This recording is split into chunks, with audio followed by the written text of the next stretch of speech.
Ahora vamos a hacer un estudio sobre el libro de Hebreos. Ahora, la pregunta es, ¿por qué el libro de Hebreos en este momento particular de la historia? Creo que el libro de Hebreos es probablemente uno de los libros teológicos más importantes del Nuevo Testamento. Reúne el Antiguo Testamento y el Nuevo Testamento y destaca los principios que son absolutamente necesarios para el tiempo que estamos viviendo, así como para el tiempo el cual fue escrito. Ahora, el libro de Hebreos es un libro magnífico y tal como los judíos en su tiempo malinterpretaron el ministerio de Cristo y se suponía que el libro de Hebreos los iluminaría y estas cosas fueron escritas para nuestro ejemplo. Así que creo que el libro de Hebreos es tan necesario para nuestro tiempo como lo fue para el tiempo en que Jesús caminó sobre esta tierra. Y por eso decidimos hacer un estudio sobre el libro de Hebreos. Ahora, hace varios años, mi esposa escribió una canción de Jesús y dado que el libro de Hebreos en esencia se trata de Jesús, pensé que sería apropiado que comenzáramos con esa canción, porque sentí que la letra era muy adecuada para el tema en general. Pero antes de comenzar, oremos. Padre Celestial, te agradecemos por tu palabra.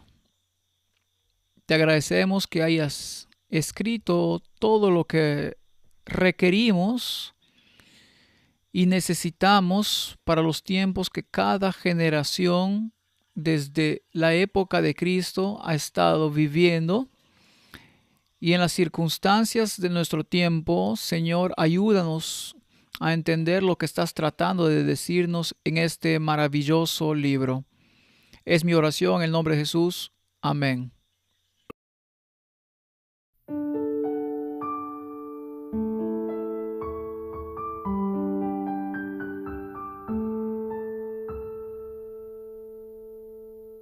In the holy temple sat a child with searching eyes, questioning the teachers, answering the wise.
Ahora, he titulado esta serie, el libro de Hebreos, Sustancia y Sombra. Y creo que la diapositiva básicamente lo dice todo. Hay una cruz con una sombra y un cordero. Y de esto se trata el libro. Y según los reformadores, y aquí también dice en la versión King James de la Biblia, dice la epístola de Pablo, el apóstol a los hebreos. Ahora, sé que los altos críticos no quieren reconocer que Pablo fue el autor de este libro, pero con los reformadores, creo que de hecho fue Pablo quien escribió este libro. Ahora, ¿por qué no se presentó? ¿Por qué se presentó en todos los otros libros, pero no lo hizo en este libro? Porque este libro es esencialmente acerca de Jesucristo, y Él es la sustancia de todas las sombras. ¿Cómo puedes comenzar un libro de esta magnitud, reuniendo el Antiguo Testamento y el Nuevo Testamento, escribiendo tu nombre en él? Así que creo que es muy apropiado que haya omitido su nombre en términos de la autoría. Ahora, cuando miramos este libro en el primer capítulo tiene solo 14 versículos, pero está repleto de información y identifica al Hijo, Jesucristo, como el Creador. Luego lo identifica como el Salvador. Luego lo identifica como el gobernante. Luego lo identifica como Dios. Luego lo identifica como eterno. Luego lo identifica como el Señor Yahvé. Así que básicamente nos está diciendo que se trata de Jesús. Pero antes de sumergirnos en este estudio, versículo por versículo, sobre este libro, algunas personas han preguntado, ¿cómo se hace para estudiar algo como esto? ¿Y por qué hay tanta confusión en el mundo? ¿Y cómo podemos estar seguros de lo que estamos estudiando en las líneas correctas? Una cosa muy difícil, porque todo lo que leemos en la Biblia puede ser distorsionado. Y ha habido muchas personas que se han convertido en expertos en distorsionar la palabra de Dios. Por lo que necesitamos estudiarla en oración. No podemos abrir la Biblia cuando se trata de temas como este sin oración. Y necesitamos pedirle a Dios que nos diga cuál es la esencia del versículo que estamos estudiando. Y no se puede estudiar de forma aislada, porque se vincula con otras porciones de la Biblia, de las Escrituras. De hecho, la mayoría son citas de las Escrituras, y entonces tienes que traer el pasado, el presente, y tienes que compararlo versículo por versículo. ¿Y qué recursos usa uno para estudiar un libro como el libro de Hebreos? Bien, en este día y época tenemos muchos recursos disponibles para nosotros. Hay programas bíblicos como eSword, por ejemplo, que le darán conexiones. Hay discusiones sobre eSword que puede usar junto con él y puede ver qué dijeron algunos de los reformadores, qué dicen las concordancias para que pueda comparar con lo que se ha dicho, y también puede leer lo que algunos de los reformadores dijeron. Las personas confiables del pasado dijeron sobre este libro. Porque creo que Dios, cuando les dio a los traductores las palabras en el idioma original y dijo que las pusieran en un idioma que la gente pudiera entender, usó personas inspiradas, y creo que esos primeros reformadores y sus ideas están en armonía con lo que tradujeron. Y luego, por supuesto, tenemos otras cosas disponibles para nosotros. Tenemos el espíritu de profecía. Y el espíritu de profecía es un filtro maravilloso. La palabra de Dios y el espíritu de profecía juntos darán una visión general y todo lo que se pueda deducir de estos escritos debe usarse en nuestro estudio. Luego, por supuesto, están los pioneros, y muchos de ellos eran fervientes estudiantes de la Biblia y se escribieron muchas cosas. Todo el estante detrás de mí aquí está lleno de libros de comentarios bíblicos y lo que nuestros pioneros creían sobre temas particulares. Y podemos estudiar lo que otros teólogos han dicho también, pero yo quiero asegurarme de que lo que estudio provenga de personas consagradas que creen en la Biblia y el espíritu de profecía, y los armonice. Entonces tengo más fe en lo que dicen, y es bueno obtener ideas de tantas fuentes como sea posible, e incluso algunos de los escritores modernos a veces tienen buenas ideas, pero siempre es bueno tener los filtros a mano. Así que, dicho esto, profundicemos en una introducción a este gran libro. Si queremos entender el libro de Hebreos, también debemos mirar los problemas que existían en el momento en que se escribió este libro. Ahora, ¿cuáles eran los problemas exactamente? El Nuevo Testamento había traído un cumplimiento de las tradiciones del Antiguo Testamento y los tipos del Antiguo Testamento. Y era necesario explicar que la sombra había sido reemplazada por la sustancia. Entonces, si no entendemos el tema de la sustancia y la sombra, nunca entenderemos el libro de Hebreos. De hecho, no entenderemos el Antiguo Testamento porque la Biblia dice que el Antiguo Testamento testifica de Jesucristo.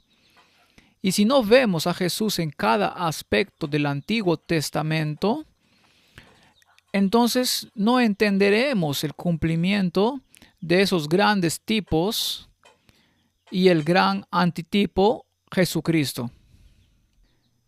Así que algunos de los temas con respecto a la fe de los judíos en el tiempo de Cristo los encontramos en las advertencias de que la Biblia tiene con respecto a esos temas. Por ejemplo, en Mateo 15:1, entonces se acercaron a Jesús ciertos escribas y fariseos de Jerusalén, diciendo: ¿Por qué tus discípulos quebrantan la tradición de los ancianos? Porque no se lavan las manos cuando comen pan. Respondiendo él les dijo: ¿Por qué también vosotros quebrantáis el mandamiento de Dios por vuestra tradición? Por lo que hubo un choque de tradiciones, los escribas y los fariseos tenían un conjunto de tradiciones que según las escrituras eran contrarias a la palabra de Dios. Y este tema tenía que ser aclarado. Ahora, no eran solo los escribas y los fariseos. Los escribas y los fariseos eran admirados por la gente en ese momento, y las tradiciones que apreciaban eran básicamente las tradiciones de la gente, por lo que se tuvo que cambiar toda la mentalidad de toda la comunidad. Hay advertencias en la palabra de Dios con respecto a este choque de tradiciones, así que en Colosenses leemos en el capítulo 2 del versículo 8: Mirad que nadie os engañe por medio de filosofías y huecas sutilezas, según las tradiciones de los hombres, conforme a los rudimentos del mundo y no según Cristo, porque en él habita corporalmente toda la plenitud de la deidad. Por lo que existía un grave peligro de que las tradiciones borraran la esencia misma de lo que trataban las Escrituras, a saber, Jesucristo. Estos son los que dan testimonio de Jesús, quien es aquel en quien habita corporalmente toda la plenitud de la deidad. Colosenses capítulo 2 del verso 20 dice: Pues si habéis muerto con Cristo en cuanto a los rudimentos del mundo, ¿por qué, como si vivieses en el mundo, os sometéis a preceptos tales como no manejes, ni gustes, ni aun toques, en conformidad a mandamientos y doctrinas de hombres. Por lo que la Biblia es muy clara que la humanidad, y aquí en particular los judíos, se inclinan y se inclinaron a sustituir las regulaciones humanas, una forma humana de adoración, por la adoración verdadera. Así que básicamente es un choque de la voluntad divina con la de la humanidad. Y así es como debemos leer el libro de Hebreos, cómo la sombra tiene que ser trasplantada por la sustancia. Si vamos a 2 de Timoteo capítulo 2, recuérdales esto, exhortándoles delante del Señor a que no contiendan sobre palabras, por lo cual para nada aprovecha, sino que es para perdición de los oyentes. Procura con diligencia presentarte a Dios aprobado, como obrero que no tiene de qué avergonzarse, que usa bien la palabra de verdad. Mas evita profanas y vanas palabrerías, porque conducirán más y más a la impiedad. Y en Tito 1:14 leemos: no atendiendo a fábulas judaicas ni a mandamientos de hombres que se apartan de la verdad. Entonces, ¿cuál fue el problema aquí? ¿Por qué la Biblia es tan absolutamente directa en su advertencia contra los mandamientos de los hombres y las fábulas asociadas con eso? Bueno, tenemos que volver al tiempo, y esto se aplica tanto al tiempo presente como a ese tiempo en el pasado. Y pasaremos a la información que encontramos en los escritos judíos llamados el Talmud. Ahora, ¿qué era el Talmud? El Talmud es un compendio de los grandes dichos de los maestros judíos que abarcan muchos siglos. El Talmud comenzó poco después del regreso de los judíos del cautiverio babilónico, varios siglos antes de Cristo, y consta de una serie de componentes. Ahora, la mayoría de estos dichos de los grandes maestros judíos fueron transmitidos oralmente. No fueron escritos inicialmente, por lo que había todos estos dichos de los rabinos durante el cautiverio babilónico y también de los rabinos posteriores a este cautiverio babilónico. Y finalmente se escribieron y se agregaron a medida que pasaba el tiempo y llegaron a reemplazar las instrucciones de la Biblia. En otras palabras, la gente vivía de acuerdo con estos dichos que eran de los hombres y no directamente por inspiración de Dios. Por lo que si miramos el Talmud, tiene varios componentes. El primero es la Mishnah. Es un comentario sobre el Antiguo Testamento con alrededor de 5,000 Mishnah o tradiciones. Así que aquí hay un libro que da comentarios y tiene alrededor de 5,000 dichos, y estos se convirtieron en la norma y el estándar. Y luego está la Gemara, que es un comentario sobre la Mishnah, que contiene miles de leyes, ilustraciones y alegorías, y estas tradiciones orales se convirtieron básicamente en la base para las religiones de los judíos.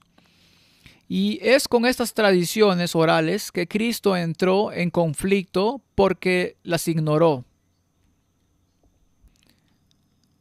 Ahora, no todo lo que está escrito en estos dichos es malo, pero algunos son directamente contrarios a la palabra de Dios. Ahora, básicamente hay dos Talmuds. Así que veamos eso para que podamos entender el trasfondo y por qué la Biblia tiene dichos tan agudos cuando se trata de discutir estas llamadas tradiciones. Así que tienes el Talmud Jerusalmi, que es Talmud Jerusalén, y el Talmud Bovel o el Talmud babilónico. Así se les llama porque los dichos en que están allí se derivaron por tradición oral de los maestros que vivían en Babilonia. Luego se escribieron y se conocieron como el Talmud babilónico y los dichos de los maestros en Jerusalén. Fueron registrados en el Talmud Jerusalmi, que es el Talmud Jerusalén, por lo que se derivaron de los maestros que vivían en Babilonia durante el cautiverio y los que residían en Jerusalén. Ahora, estos sabios maestros tenían muchos discípulos debajo de ellos, y se dice que uno de ellos maestros era Hillel, que tenía 80 discípulos, que 30 de ellos eran dignos para que la gloria de Dios descansara sobre ellos como lo hizo sobre Moisés. En otras palabras, atribuyeron tal estatura a estos sabios judíos que los familiarizaron con el mismo Moisés. De modo que 30 de ellos eran de una estatura tan alta que la gloria que descansaba sobre Moisés también descansaba sobre ellos. Y 30, que el sol se quedaría quieto a sus órdenes como lo hizo con Josué, y 20 solo tenían un conocimiento moderado. Ahora, el más grande de estos 80 era Josué, el hijo de Uziel, de quien decía que cuando estudiaba la ley, cada pájaro que volaba sobre su cabeza se quemaba enseguida. Así que imagínate si tienes tales dichos judíos y tales fábulas, y esta gente se elevaba a tal altura que esto podría conducir a una forma de religión que niega el poder de la misma. Ahora, esta cita proviene de F.C. Gilbert, Lecciones prácticas de la experiencia de Israel para la iglesia de hoy, y Gilbert fue uno de los pioneros en el movimiento del advenimiento y era de ascendencia judía, por lo que estaban bien familiarizados con el modo y el pensamiento de los hebreos.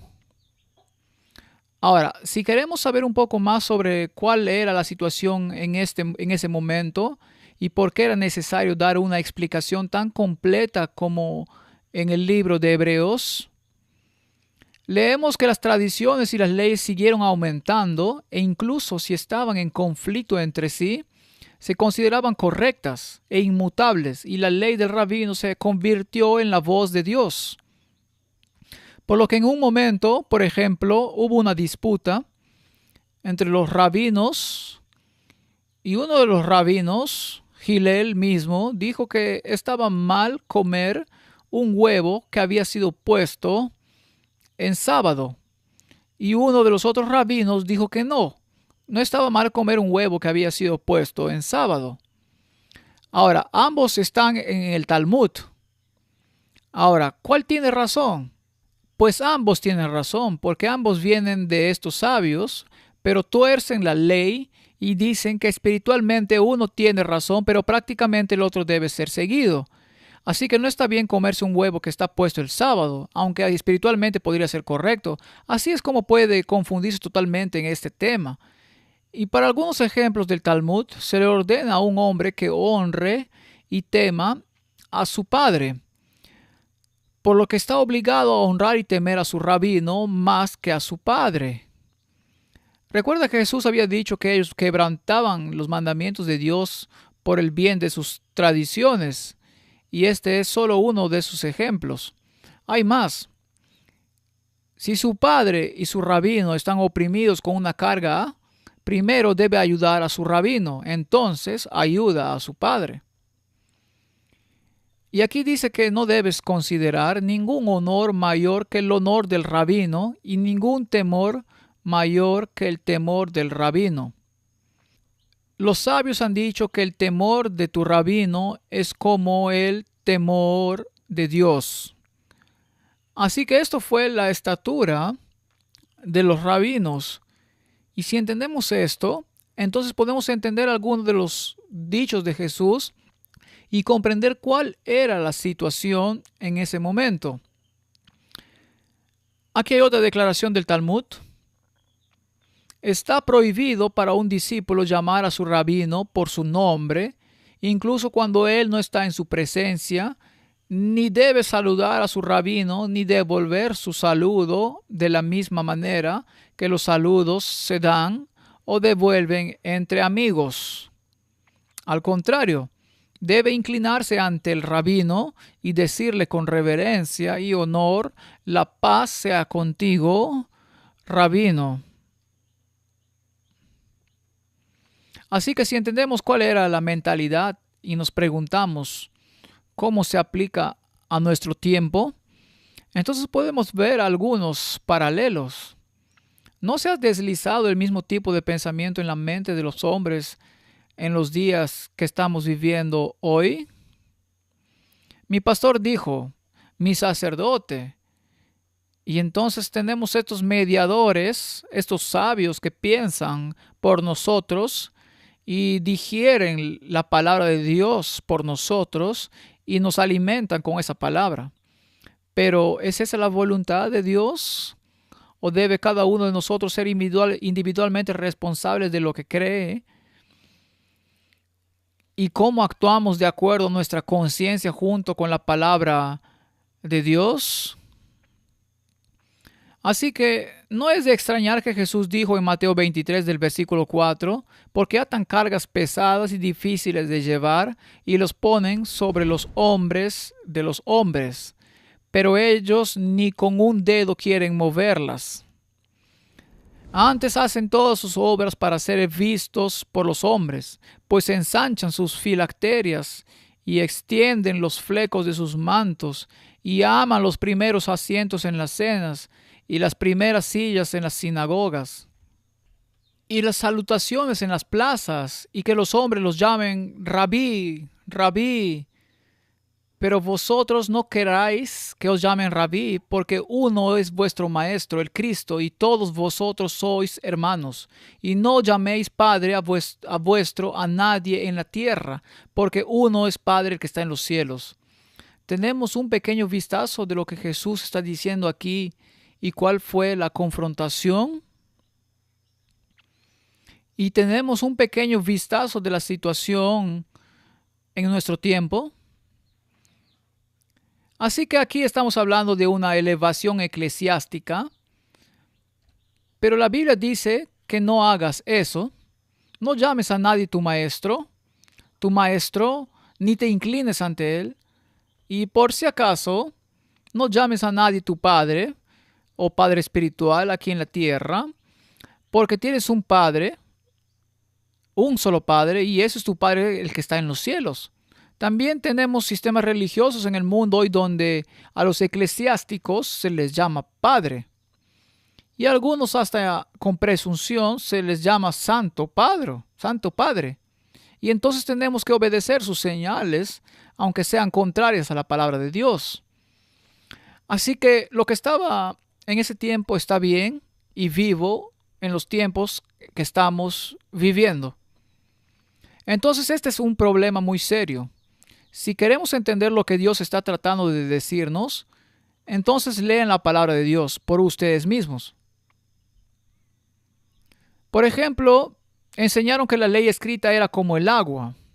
En otras palabras, la palabra de Dios era como el agua, pero la ley oral, la Mishnah, era como el vino, y la Gemara, esas miles y miles de leyes de las cuales la Biblia no sabe absolutamente nada, era como el vino especiado.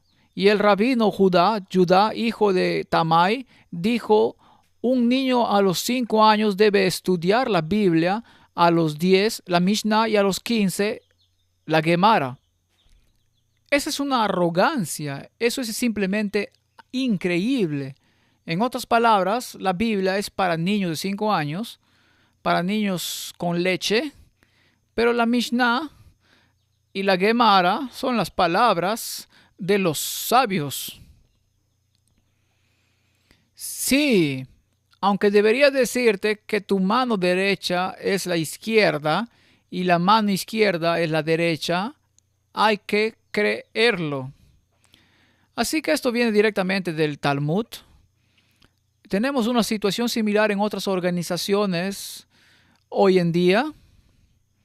La orden jesuita no no se dice que si algo es negro y el general dice que eso es blanco, que debes creerlo. E incluso si Dios les diera un perro como general, no deberían dudar en obedecer absolutamente. Tenemos exactamente la misma situación en el mundo que estamos viviendo hoy, como confrontó Jesús en el momento en que Él caminó sobre esta tierra. Nada ha cambiado. La palabra del eclesiástico se supone que debe ser tomada como la misma palabra de Dios, cuando a menudo está en conflicto directo con la palabra de Dios. Así que otro tema que es muy importante, y esto es lo que el libro de Hebreos trata, esto es una comparación entre el ritualismo y la adoración verdadera. Ahora, es cierto que el Antiguo Testamento tiene muchos rituales. ¿Esos rituales están mal? No. Si se entienden correctamente, esos rituales te llevarán a una comprensión completa del plan de salvación. Pero cuando se aplican incorrectamente, cuando el ritual se convierte en la sustancia, entonces has ignorado la sustancia a la que el ritual debería llevarte. Si el ritual te lleva a las enseñanzas de los hombres, entonces has perdido el rumbo. Por eso el libro de Hebreos es tan importante, no solo para la época en que fue escrito,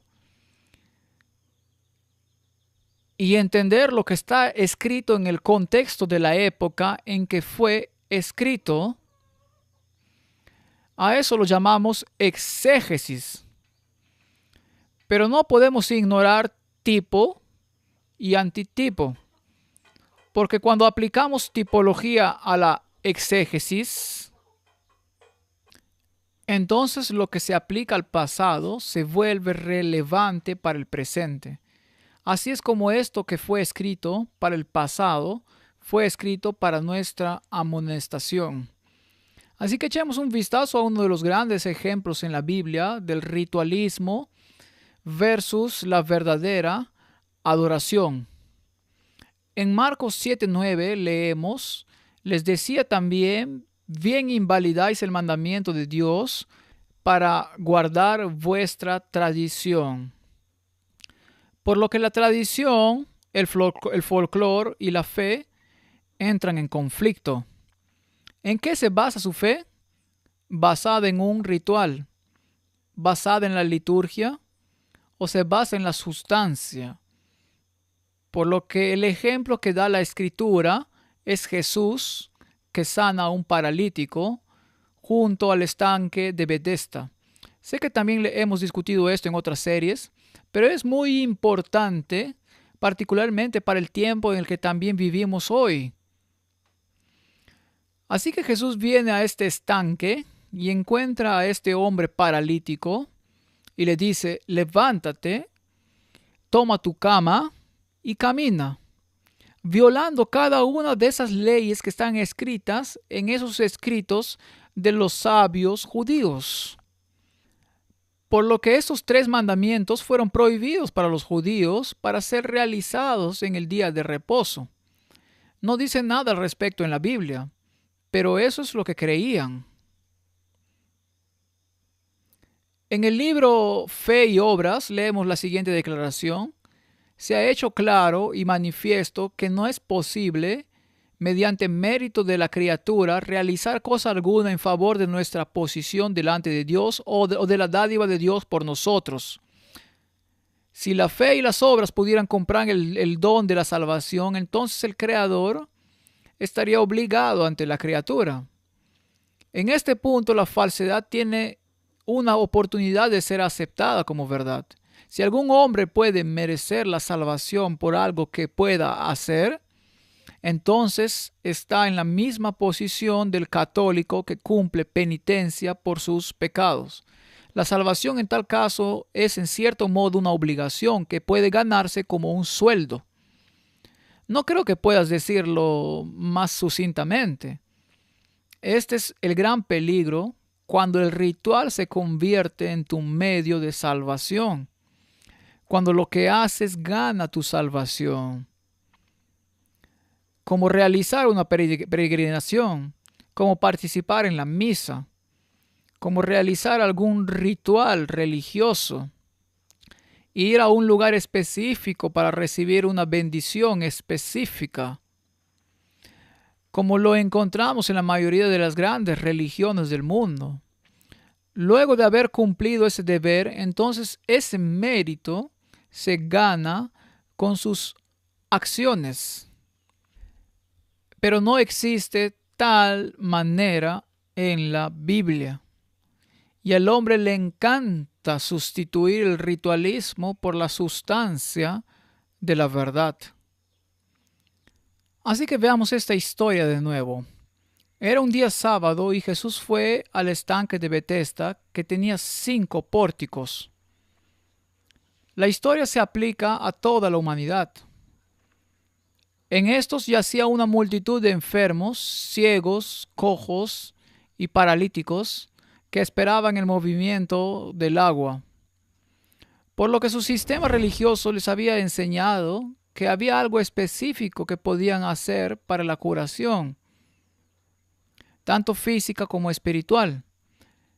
Había una piscina que probablemente tenía alguna actividad termal, y de vez en cuando aparecían burbujas en la piscina, y la tradición les había enseñado que era un ángel que estaba revolviendo el agua.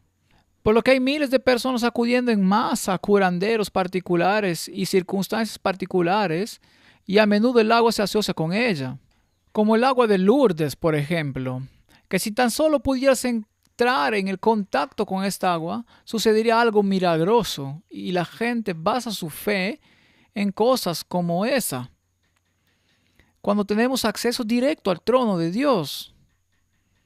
Así que aquí estaban estas personas, y la Biblia describe a estas personas como enfermos, ciegos, cojos y paralíticos, mientras esperan que estos eventos sucedan. ¿Y qué clase de Dios es este que seleccionará a una persona porque puede ser más fuerte que otro y lograr llegar a esa agua, o más rico que el próximo hombre, y pueda pagar el boleto de avión para volar a esos lugares para entrar en contacto con esta agua? ¿Qué clase de Dios es ese? ¿Ese es un Dios que se preocupa por los más débiles y los más pobres también? Así que esperaban el movimiento del agua y luego serían sanados, pero el problema era que solo el más fuerte tenía éxito en esta empresa. Y cierto hombre, eso es muy genérico, cierto hombre estaba allí que tenían una enfermedad desde hace 38 años. Ahora, este periodo de tiempo, 38 años, es una referencia al periodo de tiempo en que los judíos fueron enviados de regreso al desierto. Anduvieron errantes por 2 años en el desierto y estaban a punto de cruzar a Canaán, cuando el informe de los espías trajo un mal informe, en otras palabras, un informe en contradicción con las promesas de Dios.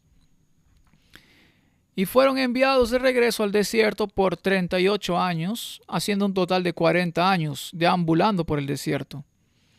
Y durante ese tiempo fueron básicamente enfermos, ciegos, cojos y paralíticos, y lo demostraron una y otra vez. Por lo que esta era una referencia a la nación judía escondida en una historia, en una alegoría, si te gusta. 38 años refiriéndose a una nación judía que no confiaba en las promesas de Dios. Cuando Jesús lo vio acostado y supo que llevaba ya mucho tiempo así, y le dijo: ¿quieres ser sano? Ahora, ¿cuál era el requisito? ¿Tenía que meterse en la piscina? ¿Tenía que seguir el ritual? ¿Jesús apoyaba su tradición? Absolutamente no. Todo lo que tenía que tener era un ojo de fe mirando al hombre parado frente a él. El hombre enfermo le respondió: Señor, no tengo quien. Ahora, si ponemos eso en nuestros tiempos modernos, no hay muchos pastores que te invitan a tales eventos, no realizan grandes actuaciones, no claman por fuego del cielo, y ahora la humanidad está más destituida que nunca antes en la historia, que se le ha otorgado a este planeta. Creo que es cierto que si tratamos de seguir esos rituales, entonces podemos decir, Señor, no tengo quien me meta en el estante cuando se agita y entra, y entre tanto yo voy, otro desciende antes que yo. Jesús le dijo, levántate, toma tu lecho y anda. Dale la espalda a esas tradiciones débiles que no conducen a ninguna parte y que se basan en conjeturas y dichos de personas que prácticamente no tienen conexión con la palabra de Dios, que dicen que esto es para niños de 5 años, pero si quieres volverte inteligente, entonces escucha lo que decimos. En el versículo 10 dice, entonces los judíos dijeron a aquel que había sido sanado, es día de reposo, no te es lícito llevar tu lecho. Así que la ley humana, la tradición humana, se pone por encima de la ley divina. Después le halló Jesús en el templo y le dijo, mira, has sido sanado, no peques más. Tenemos todo el plan de salvación en una frase corta. Has sido sanado. ¿Qué lo sanó? Una mirada de fe a los ojos del que estaba de pie frente a él.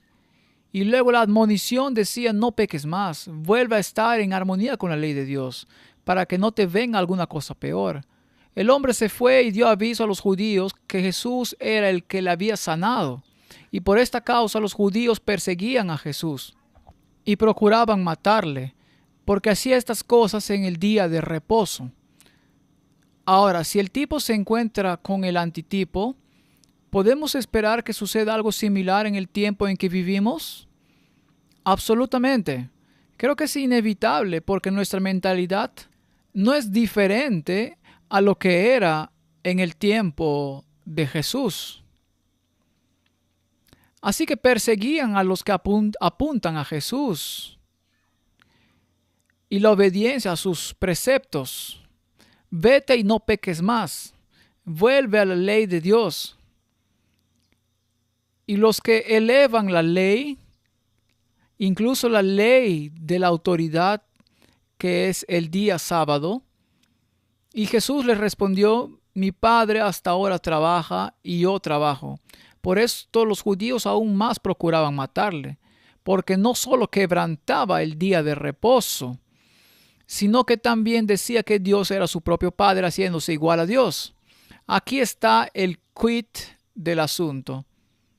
Mi pregunta es, ¿las grandes religiones del mundo consideran a Jesús como uno con el Padre igual a Dios? ¿Sí o no? La respuesta es absolutamente no. Y aquí hay otra pregunta.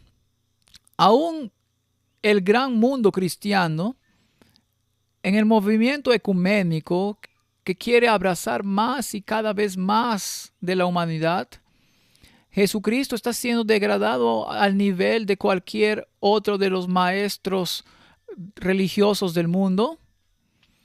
Absolutamente. Así que el mismo problema que enfrentamos aquí, lo enfrentamos hoy. Y ese problema se refiere a la autoridad del Hijo. Y de eso se tratará el libro de Hebreos, y por eso es fundamental que lo entendamos y lo interioricemos. Ahora, la autoridad del Hijo es un encabezamiento que los traductores de la King James pusieron ahí. Juan 5:19, respondió entonces Jesús y les dijo, de cierto os digo, no puede el Hijo hacer nada por sí mismo, sino lo que ve hacer al Padre. Porque todo lo que el Padre hace, también lo hace el Hijo igualmente. Esto es increíblemente importante. En otras palabras, Jesús está diciendo que Él es exactamente como el Padre. Cualquier cosa que hace el Padre, Él lo hace. porque el Padre ama al Hijo y le muestra todas las cosas que Él hace, y mayores obras que éstas le mostrará, de modo que vosotros os maravilléis, porque como el Padre levanta a los muertos y les da la vida, así también el Hijo a los que quiere da vida, porque el Padre a nadie juzga, sino es que todo el juicio dio al Hijo. Este es el quid de la cuestión. Es por eso que tuvieron que destruir a Jesús, porque Él habría suplantado su religión con la de la sustancia. Sus tipos y sombras con los que se habían cercado, sus propias leyes y rituales, habrían sido reemplazados por la verdadera religión de la verdadera adoración. El versículo 38 dice: ni tenéis su palabra morando en vosotros, porque a quien Él envió vosotros no creéis. Quisiera decir que la humanidad ha llegado al punto en que Jesús está absolutamente excluido, incluso en los pasillos de la legislatura. Y me gustaría ir más allá. Incluso en los círculos eclesiásticos, Jesús está siendo reemplazado por virtudes sociales que son dictadas por otra fuente. Si ponemos a Jesús de vuelta al centro, y de eso se trata el libro de Hebreos, entonces habremos perdido el argumento. Dice en el versículo 39, escudriñad las Escrituras, porque a vosotros os parece que en ellas tenéis la vida eterna, y ellas son las que dan testimonio de mí. Este es el problema. Si no encontramos el meollo del problema, entonces habremos perdido el rumbo, y con millones estaremos corriendo por el precipicio, llevados por guías ciegos que piensan que sus tradiciones y sus interpretaciones valen más que las de las Escrituras. Y no queréis venir a mí para que tengáis vida. ¿Eso se aplica al tiempo en el que estamos viviendo? ¿Cuántas personas quieren encontrar la solución en Jesucristo? No. Quieren encontrar la solución en cualquier legislación que estén pasando. Pero la solución no está ahí. Si no vienes a Cristo, no puedes tener la vida. La gloria de los hombres no recibo, mas yo os conozco, que no tenéis amor de Dios en vosotros. Yo he venido en nombre de mi Padre, y no me recibís. Si otro viniera en su propio nombre, a ese recibiréis.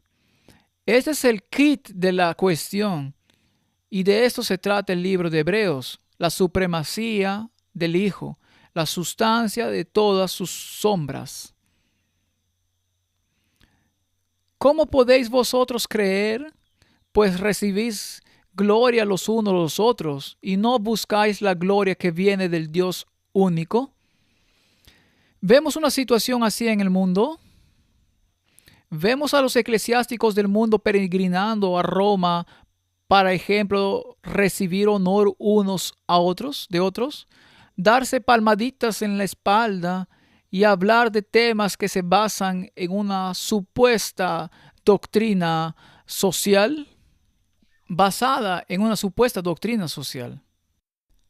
Cuando la Biblia nos dice cuál es la solución a los problemas de la humanidad. No penséis que yo voy a acusaros delante del Padre. Hay quien os acusa, Moisés, en quien tenéis vuestra esperanza. Tenían una apariencia de piedad. Profesaban creer las Escrituras, profesaban creer lo que había dicho Moisés, pero lo habían ritualizado. Porque si creyeses a Moisés, me creerías a mí, porque de mí escribió él. Pero si no creéis a sus escritos, ¿cómo creeréis mis palabras? La humanidad está exactamente en el mismo punto, y es por eso que es muy importante que cada cristiano tome tiempo para estudiar la palabra de Dios en oración e internalizarla, porque los guías de este mundo, los grandes eclesiásticos de este mundo, por más que ensanchen sus filacterias y sus túnicas que traen puestas, no serán capaces de socorrerlos en el tiempo al que vamos. Si no creen en sus escritos, ¿cómo creerán en mis palabras?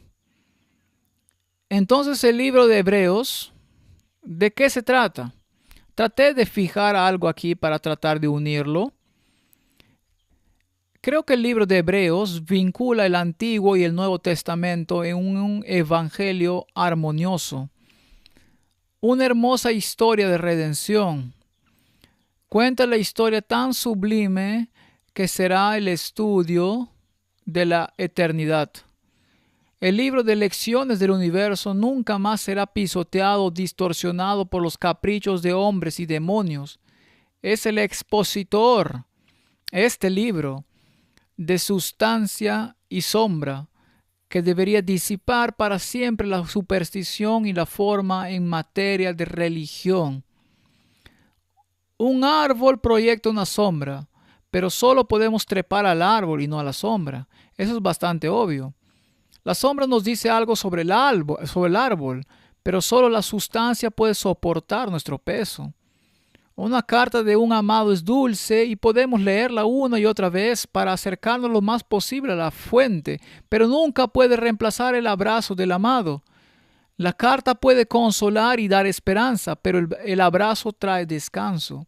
Así es como debemos leer las Escrituras. Así es como debemos discernir qué es sombra y qué es sustancia, y no volver a convertir la sustancia en sombra. El libro de Hebreos habla de una carta de amor de Dios a la humanidad, una promesa de su substancia velada en sombras. Proporcionaba un vistazo de la luz celestial, pero los hombres amaban las sombras y las tinieblas más que la luz. Vino, la Biblia nos dice en Lucas 1:79, para dar luz a los que habitan en tinieblas y en sombra de muerte, para encaminar nuestros pies por camino de paz. Y Juan 1:4 dice, en él estaba la vida, y la vida era la luz de los hombres. La luz en las tinieblas resplandece, y las tinieblas no prevalecieron contra ella. Ahora, ¿no es triste que encontremos exactamente la misma situación en el mundo en el que vivimos hoy en día? Hay tanta oscuridad en el mundo y rechazan la luz. Han cambiado el tipo y la sustancia de la misma en una historia mitológica y han barrido la verdad como está escrito en este libro. Cualquiera que sea el ismo que tenga, ya sea el evolucionismo, si es alta crítica, lo que sea, todo está diseñado para destruir la veracidad de este libro. La gente ama la oscuridad, se deleitan en ella, la enseñan en nuestras universidades. Juan 3:19, y esta es la condenación, que la luz vino al mundo, y los hombres amaron más las tinieblas que la luz, porque sus obras eran malas. Esta es la situación en la que estamos, y es por eso que el libro de Hebreos es de suma importancia. Si nos remontamos a la época de los judíos, incluso proclamó lo siguiente, Juan 11:49, entonces Caifás, uno de ellos, sumo sacerdote aquel año, les dijo, vosotros no sabéis nada, ni pensáis que nos conviene que un hombre muera por el pueblo, y no que toda la nación perezca. Nuestras tradiciones son tan importantes, nuestras liturgias son tan importantes, que si aceptáramos la sustancia, entonces todo nuestro sistema religioso sería eliminado. Es mejor sacrificar la sustancia, es mejor sacrificar a Cristo que perder nuestra influencia y nuestro ritual y los elogios de la gente que adora la misma tierra que pisamos. Lucas 11:35, mira pues no suceda que la luz que hay en ti sea tinieblas. Y Juan 8:12 dice, otra vez Jesús les habló diciendo, yo soy la luz del mundo, el que me sigue no andará en tinieblas, sino que tendrá la luz de la vida. Yo la luz he venido al mundo, dice Juan 12:46, para que todo aquel que cree en mí no perezca en tinieblas. Esa es la solución para la humanidad. Esa es la historia de las Escrituras. Esto es lo que testifica. y la humanidad lo ha dejado por un plato de lentejas. Quiero terminar esta introducción al libro de Hebreos con la declaración. Es cuando los líderes religiosos se aferraron a la sombra y rechazaron la sustancia de ello, que fueron sumergidos en la oscuridad. Y exactamente lo mismo se aplica hoy. Cuando Pablo comprendió la luz que lo cegó, proclamó, recuerda que estaba en oscuridad, era un miembro del Sanedrín. Dijo en Hechos 26, versículo 15, yo entonces dije, ¿quién eres, Señor? Ahora detengámonos ahí por un segundo. Toda la Escritura testifica de Jesucristo. Y este erudito, uno de los más eruditos de todos, dijo, ¿quién eres, Señor? No entendía cuál era la sustancia que la sombra señalaba. Estaba tan sumergido en las sombras que nunca comprendió la sustancia y tenía que responder cuando vio esta luz cegadora. ¿Quién eres tú, Señor? Y el Señor respondió, yo soy Jesús a quien tú persigues. Pero levántate y ponte sobre tus pies, porque para esto he aparecido a ti, para ponerte por ministro y testigo de las cosas que has visto y de aquellas en que me apareceré a ti, librándote de tu pueblo y de los gentiles, a quienes ahora te envío, para que abras sus ojos, para que se conviertan de las tinieblas a la luz y de la potestad de Satanás a Dios, para que reciban por la fe que es en mí perdón de pecados y herencia entre los santificados. Esta es la carga del corazón de Pablo desde este momento en adelante. Tiene que liberar a los que viven en la oscuridad y llevarlos a la luz. ¿Crees que el diablo estaba complacido con esta luz que brilló sobre este maestro de la persecución? No lo creo. ¿Crees que el diablo está complacido con la luz que se expone a través de los escritos de Pablo en la Biblia? ¿Crees que ellos estarán muy complacidos, estas fuerzas demoníacas, con la luz que brilla en estas páginas? ¿O hará todo lo posible para comprometer la palabra de Dios, para distorsionarla y restarle su significado original? Creo que lo hará. Entonces, ¿cuál es la solución? Cuando aceptas la luz, entonces puedes recibir el perdón de los pecados, herencia entre ellos que son santificados por la fe en Jesucristo. ¿Y quién es la luz? Jesús es la luz. Si te vuelves a Él, entonces tendrás la luz.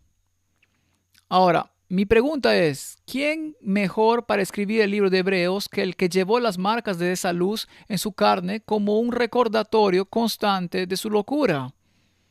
Tenía esta marca en él, esta espina en su carne, y 3 veces le pidió a Dios que se la quitara. Y recibió la respuesta, mi gracia es suficiente para ti. Necesitas el recordatorio de la oscuridad en la que una vez habitaste para poder apreciar la luz en la que estás caminando ahora.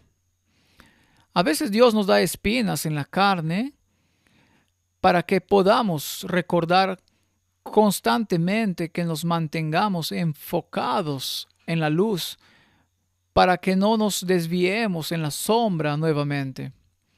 En su esfuerzo por aferrarse a la sombra y perseguir la sustancia, él persiguió a Cristo en la forma de su pueblo.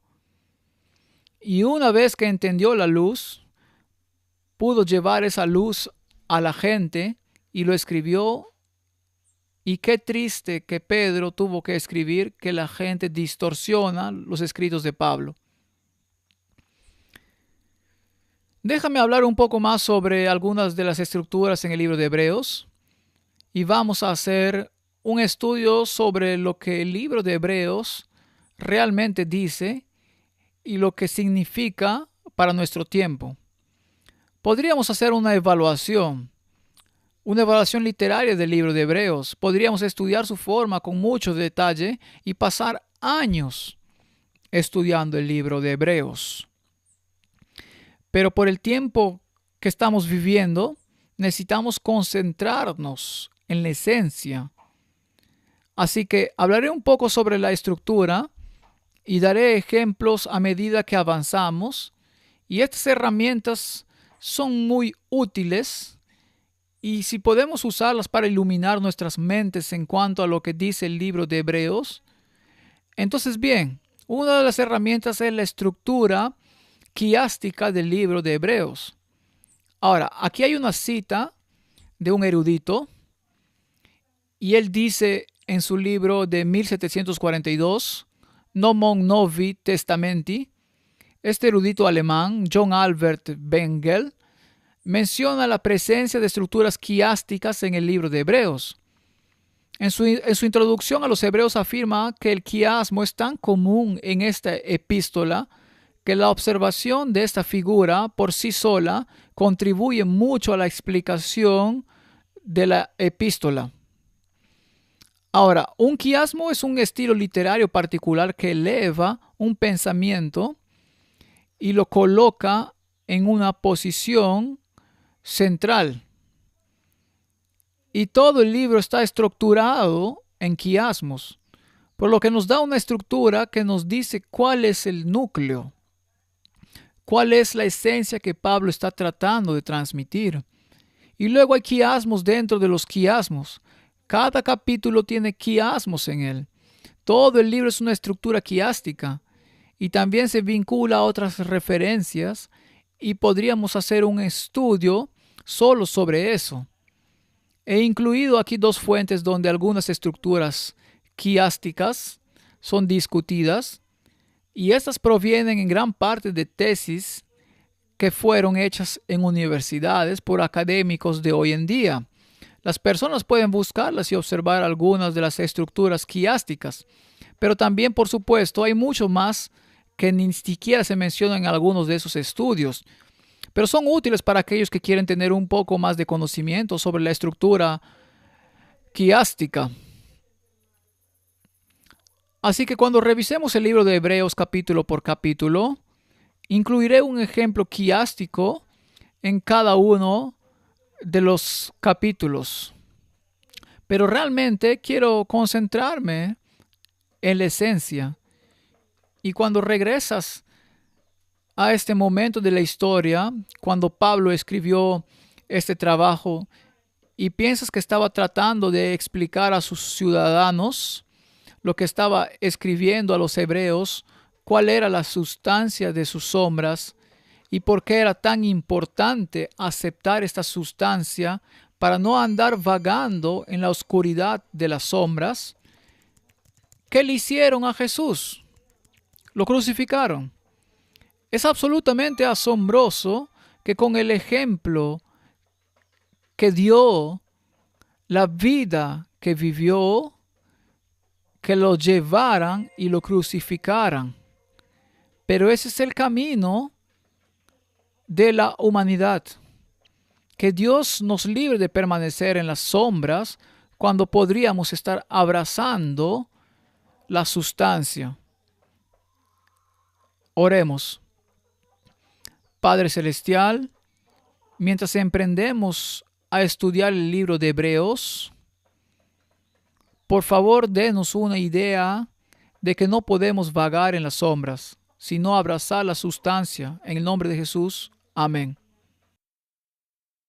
Gracias por ver este video. Para suscribirte, haga clic aquí cuando aparezca la campana. Haga clic nuevamente para recibir las notificaciones. Para ver el próximo video, clic aquí.